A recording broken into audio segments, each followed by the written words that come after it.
On my way to work, I saw my fiancée at a bus stop kissing a man 10 minutes earlier. She texted, "I got assigned the night shift. I'll be home in the morning." When she turned at the sound of my car horn, I never planned to take that route to work.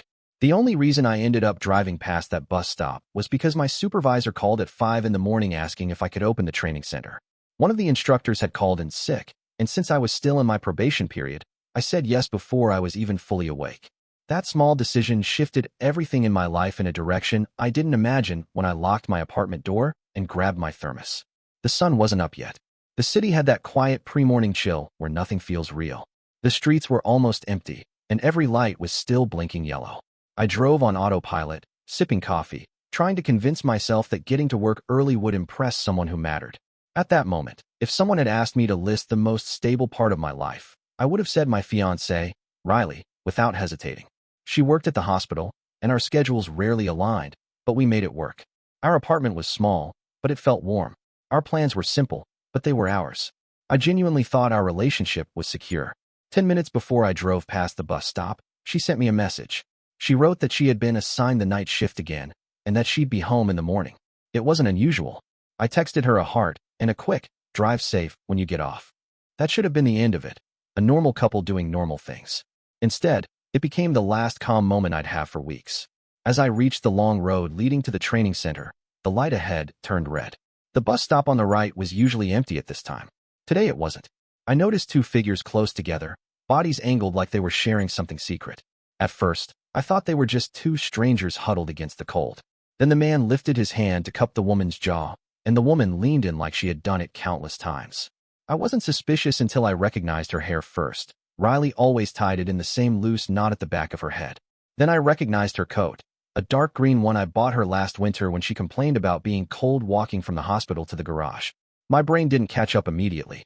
I stared harder, waiting for the details to be wrong. But they weren't wrong at all.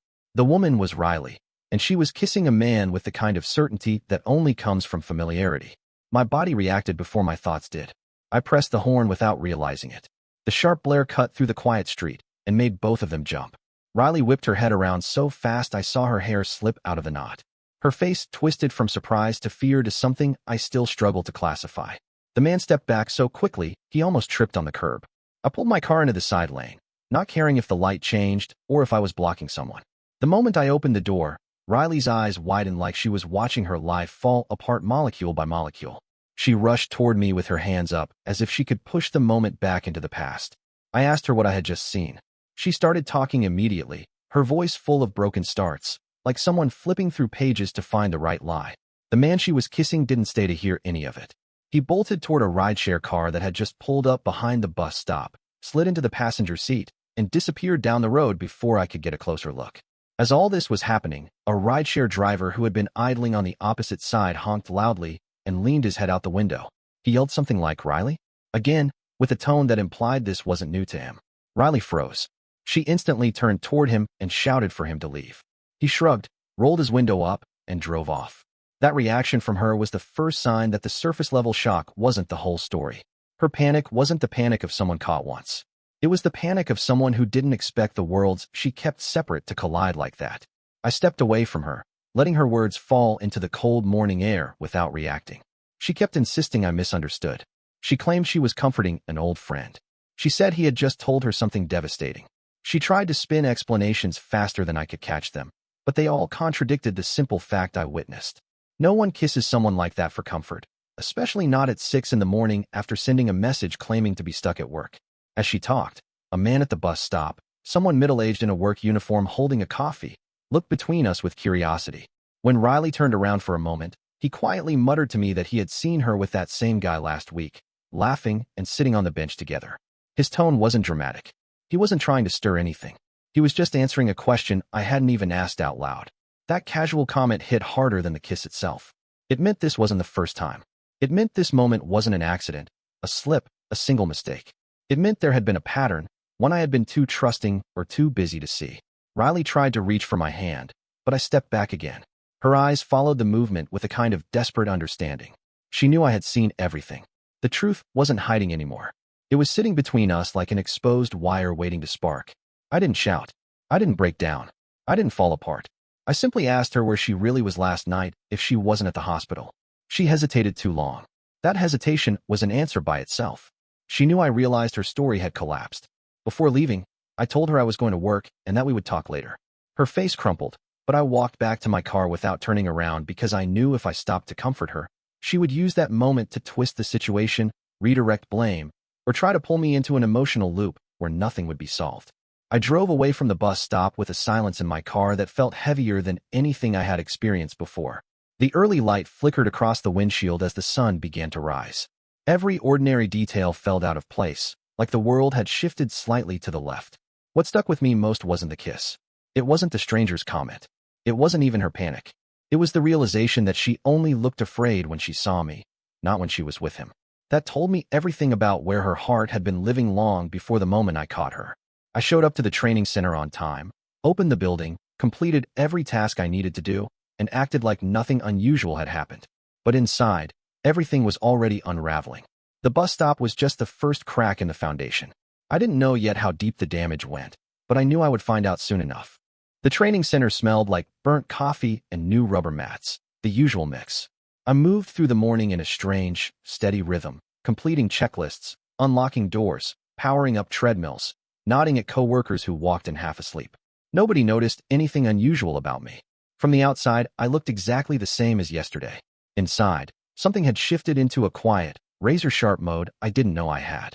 My phone buzzed nonstop in my pocket. I didn't look. I already knew who it was. I turned the vibration off and continued working like a man with no reason to rush. That calmness surprised even me. Maybe I was too stunned to feel anything loud. Or maybe the bus stop had already drained the shock out of me. Around 9 in the morning, I finally checked my phone during a break. 16 missed calls. 9 messages. All from Riley. The messages weren't explanations. They were demands. She wanted to talk immediately. She asked why I drove off. She kept repeating that she could explain everything, but somehow never explained anything. I put my phone down and stared at the wall for a moment. Something told me that letting her talk too early would only confuse everything. I needed information, not emotion. I needed clarity before I let her voice fill my head. During lunch, I made the decision that shaped the rest of my day. I would verify everything she'd ever said about her night shifts. Not through her. Through the one place that should know, the hospital. I drove to the hospital during my break. The parking lot was crowded, but the halls were quiet, the usual midday lull. I didn't want to cause a scene. I didn't want to embarrass her. I just wanted simple answers. At the front desk, a woman named Erica recognized me. Riley had introduced us once when she was rushing between departments. Erica smiled politely and asked if I needed help. I kept my tone neutral and said I was dropping off something for Riley and wanted to check which floor she was working on. Erica frowned. She tapped her keyboard and asked me to repeat her full name. When the system pulled up, she paused for too long. That pause became the second major crack in Riley's story. Erica said that Riley hadn't been scheduled for nights for the past 2 months. She even turned the monitor slightly so I could see the schedule grid. Riley's shifts were all afternoons and regular day rotations. Not a single overnight. I thanked Erica and walked out before she could ask questions. My head didn't spin. It locked in. Completely. The lie wasn't small. It wasn't situational. It was woven into weeks of conversations, texts, excuses, and coordinated timing. As I walked through the parking lot, a nurse on a break leaned against a pillar smoking. She had seen me once or twice when I brought Riley lunch. She waved casually, then added something I wasn't prepared for. She said she'd seen Riley get picked up by someone in a silver sedan a few times lately, during what she thought were early clockouts. Then she laughed lightly, assuming it was me. I told her it wasn't. That wiped the smile off her face. She apologized immediately, but the damage was complete. Now I had a car color, a detail, something solid, something that aligned with the rideshare driver who honked at her that morning. A silver car wasn't rare, but it wasn't imaginary. When I got back to work, I couldn't focus on anything else. My brain started rearranging old memories and little inconsistencies like puzzle pieces. The nights, she claimed to be exhausted from a long shift. The mornings she came home with her hair messy in a way I thought was from running around the hospital. The sudden interest in going for walks alone after dinner. The cash withdrawals I assumed were for coffee runs or small treats. I checked our shared account and sorted transactions by cash withdrawals. The pattern was too consistent to ignore. Every 3 days, withdrawals of exactly the same amount. Not groceries. Not gas. She always used her card when she shopped. This was something else. By the time my shift ended, a heavy, quiet certainty had settled in my chest. I wasn't dealing with a single mistake or a bad moment. Riley had built a second life parallel to the one she lived with me. A life detailed enough to require cash, lies about work hours, secret pickups, and unknown men. I drove home slower than usual, trying to prepare myself for the argument waiting behind my front door. When I arrived, her car was already there. She sat on the couch with her legs pulled in, eyes red and swollen, like she had been rehearsing tears since I left. The moment I walked in, she jumped up and tried to hug me. I stepped back. That set off the first wave of her panic. She started asking why I didn't answer her calls. She asked if I hated her. She asked if I planned to leave. I didn't say a word until she finally ran out of breath. Then I asked the only simple question: where was she last night? Silence. Her shoulders locked. Her lips pressed together. And then she tried to flip it. She demanded to know why I didn't trust her. She said my question was hurtful. She claimed she was at the hospital and that the nurse who told me otherwise must have misread the system. She spoke too fast, too sharp. She was trying to overwhelm the conversation. I didn't argue. I simply repeated the question. Where was she? Her story changed 3 times within 2 minutes. First, she claimed she left the hospital early. Then she claimed she traded shifts with someone. Then she claimed she was running an errand for a coworker. Each new version of the story contradicted the last. I stayed calm through all of it. That calmness irritated her more than shouting would have. When she realized nothing she said was landing, she switched to guilt. She said she kissed the man because they were talking about something emotional. She said it happened only once. She said it meant nothing. She said I was overreacting. Then the apartment door buzzer rang. Riley froze. She told me not to answer it. Her voice was too quick, too loud. She stood between me and the door like she could pin reality in place. That reaction was all I needed to confirm that whoever was outside wasn't a random visitor. I moved her gently aside and opened the door. The same man from the bus stop stood there. Except this time he looked confused instead of scared. He wasn't breathing heavy. He wasn't defensive. He wasn't hiding. He stared at me with a mix of curiosity and irritation, like he'd been left out of something important. He asked if Riley was okay because she texted him, "Come now." She had texted him to come over. She thought she'd get to me first. She thought she'd control the narrative. She didn't imagine both of us standing there at the same time. Her face drained of color so fast, she looked like she might faint. I stepped aside and let the man in. Not out of kindness, but because I wanted answers, and he looked like someone who didn't expect to be part of anything shady. He stepped inside awkwardly, like he walked into the wrong apartment. The moment he saw an engagement photo of me and Riley on the shelf, his whole expression changed. Confusion, then anger, then disbelief. He looked at Riley and asked who I was. She stuttered. She said I was someone she used to date. She said I refused to move out. She claimed she tried to end things with me many times. The lie was so sudden and so wild that the man actually stepped back like he'd been slapped. He turned to me and asked if we were still together. I didn't say yes. I pointed to the engagement ring box still on the table because she took it off before going out. That was enough. His face twisted into something sharp. He wasn't confused anymore. He was furious. He told me he had been seeing her for months. He told me she said I was out of the picture. He said she told him she worked nights because she needed time to heal from a toxic relationship. None of it matched reality. All of it matched a pattern. The 3 of us stood in the same room, surrounded by lies Riley had stacked on top of each other until they fell right through the floor. She begged him to leave so she could talk to me. He ignored her. He kept asking questions. He kept demanding explanations. She tried to shut him down and tried to pull me aside at the same time, but neither of us moved. The man wasn't interested in helping her hide anything. He wanted the truth, and he was willing to expose everything she told him. That moment, both of us hearing her contradictions, her panic, her overlapping lies, was the second mind-blowing moment of the day, and it was only the beginning of what the 2 of us would uncover. The silence after Riley's frantic pleading wasn't peaceful. It was dense, charged, stretched so tight the air felt brittle. The man from the bus stop, who introduced himself only as Kalen, stood near the kitchen counter, arms crossed, jaw tight, eyes shifting between me and Riley with a focus so sharp, he looked like he was recalculating his entire last few months in real time.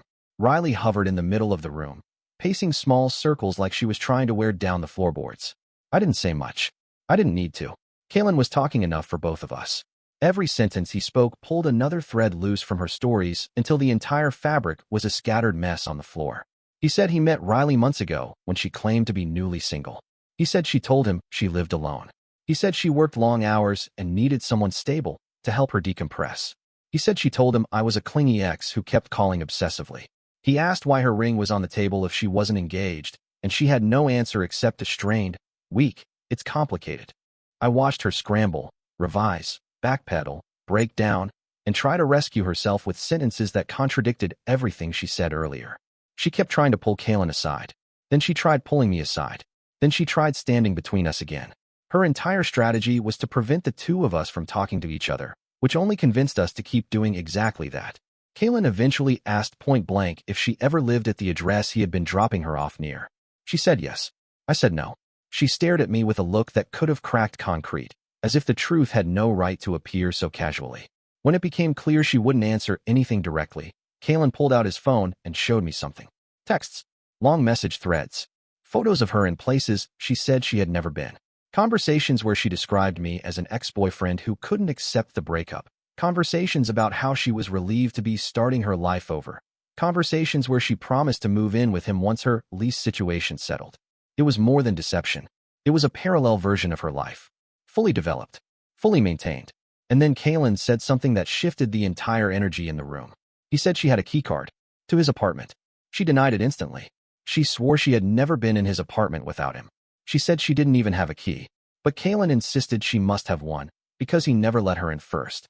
She always waited for him outside, even though he assumed that was just a quirk of hers. When she realized what he was implying, she suddenly became very still. Too still. It was the kind of stillness you see right before someone decides whether to admit something or double down. She doubled down. She said he must be mistaken. She said he misplaced his keycard. She asked why he was accusing her. She asked why we were teaming up to make her look terrible. The harder she pushed that narrative, the more obvious it became that she was terrified of what we might find. Kaylin exhaled slowly, the kind of exhale people do when they've decided something heavy. He turned to me and asked if I had any reason to believe she might have taken something from him. I admitted I didn't know. I also admitted I didn't know what to believe anymore. That was when the next shock appeared, not from words, but from something so ordinary it should not have mattered at all. A jacket. A jacket that did not belong to me. I hadn't noticed it earlier because it was half hidden behind my coat in the hallway closet. Now, after watching her behavior crack like glass for a full hour, my eyes were searching every corner of the apartment with new clarity. I walked over and pulled the jacket out. It was heavy, thick fabric, a brand neither of us could afford. I checked the pockets. Inside were folded receipts from a familiar convenience store. A few small snack wrappers. A keycard. Not a hotel keycard. A building one. I didn't say anything until I turned the jacket around and held up the keycard. She tried to grab it out of my hand, but Kaylin moved faster. He snatched it from me and held it to the light. His expression changed from confusion to pure, simmering anger. He recognized the logo. It was the logo of his apartment complex. He asked Riley how she got it. She said she didn't know. She said the jacket belonged to her coworker. She said she was just holding it for someone. She said a dozen explanations, each sounding less believable than the last. Kaylin didn't say a word. He just walked straight to the door. I followed him out of instinct. Not to chase him, but because I felt the gravity of the next step forming in the air. Riley tried to block me again. I stepped past her. She grabbed my arm, but her grip was weak, shaking, desperate. I peeled her hand away and walked after Kaylin. When we got to his car, he didn't even wait for me to ask what he was planning. He said he wanted to test the keycard. He wanted to see if she had access to his place. He wanted to know how deep the betrayal ran. I didn't try to convince him otherwise. I didn't say it was a bad idea. I didn't try to stop him. I didn't know Riley protection from the consequences she created. We drove in two separate cars to his complex. The drive felt surreal. The world outside looked normal. People jogging, cafes opening, cars merging, but inside the car the silence felt like a sealed box. I kept thinking about all the stories she told me over the last months with absolute confidence. I kept thinking about how easily I accepted everything because trust was my default. And now I realized that trust had been operating blind. When we reached the building, Kaylin walked straight to the side entrance where the residents usually entered. He held the key card to the sensor. It beeped green. The door unlocked. We stared at each other for a second, neither of us speaking. The reality was so loud that words weren't necessary.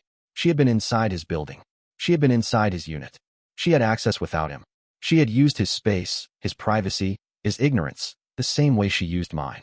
When we entered his apartment, the air felt fresher than the air in my own home had felt in months. The place was neat, minimalistic, clean, but not untouched. On the coffee table was an empty bottle of the brand of green tea Riley loved.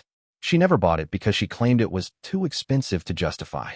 But this one had her habits written all over it. The way she twisted the cap until it made tiny dents. The way she folded the label slightly with her thumb. On the couch was a blanket she kept in her car for long drives. She claimed she took it to her parents once and forgot it. I believed her.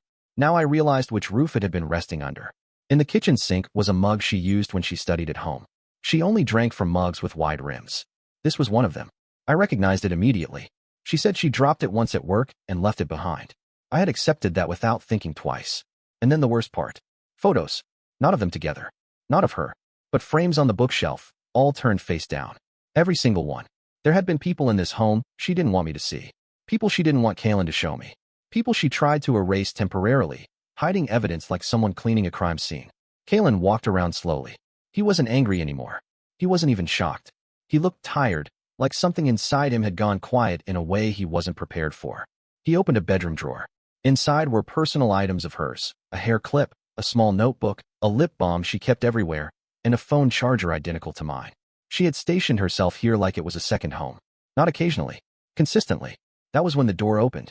We both turned sharply, thinking Riley had followed us. But instead, someone else walked in.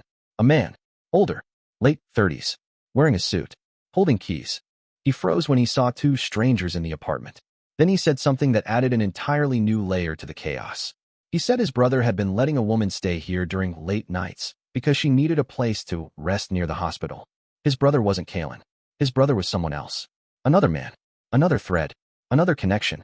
Kaylin stepped forward and asked who the woman was. The man described her. It was Riley. The room swayed. Not physically. Emotionally. Rationally. It felt like the ground had dropped a few inches without warning. This was no longer two men discovering they had been manipulated. This was a network. A rotation. A pattern wider than either of us expected. And we both understood, without speaking, that we hadn't even reached the bottom yet. The man in the suit introduced himself as Evan, the leaseholder. He said his younger brother, Tori, often used the apartment whenever he needed to crash after long shifts at the logistics yard next door. According to Evan, Tori had mentioned a girl he was helping, someone who didn't like going home after her supposed night shifts. Evan assumed she was a coworker. He had no idea she wasn't alone, and definitely no idea she wasn't loyal to just one man. Evan walked deeper into the apartment when he realized how tense the atmosphere was. He looked from my face to Kaylin's and saw something in our expressions that made his shoulders lower. We weren't criminals breaking in. We were two people piecing together a life we thought we understood. Evan asked how he got in. Kaylin held up the keycard. That was the moment Evan's expression shifted from confusion to suspicion. He said only two cards existed, his and his brother's. The one Kaylin held did not belong to either of them. That meant Tori had made a copy for Riley. He gave access to a place he didn't own, for someone who had no right to be there. Evan's jaw tightened as he processed that breach of trust. I felt the gravity of the situation stretch even wider. Riley hadn't just built parallel relationships. She'd woven herself into people's lives without considering consequences for any of them. She had keys to a place she wasn't supposed to be in. She had access she shouldn't possess. She had routines that required lying to everyone. Kaylin sat down heavily on the couch, staring at the blanket and mug on the table. His breathing slowed in that controlled way people use when they're trying not to break. I didn't sit. I walked through the apartment again, absorbing the evidence with a detached clarity. Every item belonging to her was a reminder that she chose this place intentionally. Not randomly. Not impulsively. Consistently. Evan didn't waste time. He called his brother and demanded he show up immediately. The conversation was blunt, short, and tense. 10 minutes later, Tori arrived, entering the apartment with a confused smile that vanished when he saw us inside. He recognized me. He recognized Kaylin. He recognized the tension instantly. He tried to greet Riley, but she wasn't there. For the first time, the men she had been dividing were gathered in the same room, and she wasn't around to redirect or soften the truth. Evan asked him straight out why a stranger had his keycard. Tori looked at the floor. He said he didn't think it mattered. He said the girl needed somewhere quiet to rest. He claimed it was harmless. He claimed he never thought it would go this far. Kaylin snapped. Not violently, verbally. He demanded to know how long this arrangement had been happening. Tori tried to count the weeks. Then he tried to count the nights. Then he stopped entirely because every number made him sound worse. I listened to all of it in a steady silence. There was no point yelling. There was no point losing control. The truth was gathering itself without effort. Everything was falling into place because none of them had been coordinating the lies. Riley told each of them a different version of reality, and now all those versions were tripping over each other.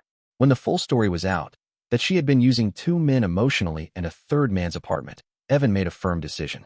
He said Riley was banned from the building. The card was getting deactivated, and any item belonging to her would be boxed up or thrown away. He didn't care about excuses or guilt. He cared about safety and trust. Kaylin asked loudly why she told him he was the only one. Tori asked why she treated his apartment like a private den. The questions weren't directed at me, but they filled the room with a bitterness that sat heavy on the air. I realized staying there longer wouldn't give me any more answers. I saw enough. I understood enough. Whatever reasons she had weren't reasons that could fix anything. They were only motives that explained how deep the deception ran. I told them I was leaving. Kaylin followed me out silently, stopping only once we reached the parking lot. He leaned against his car and stared at the pavement as if the ground could offer explanations. He said he didn't understand how someone could live two different lives with such confidence. I didn't respond. There was nothing to say that would satisfy either of us. We were standing in the middle of something that had already happened for months behind our backs. The only thing left was what we did next. I drove home slower than usual, expecting the scene waiting for me inside. I was right. Riley was standing near the door with her hair in a messy bun, cheeks red from crying, voice trembling as soon as she saw me. She tried to hug me. I stepped around her without a word. She asked where I went. She asked if I followed Kaylin. She asked if I looked through the jacket. Every question sounded like someone trying to outrun a train. I didn't answer.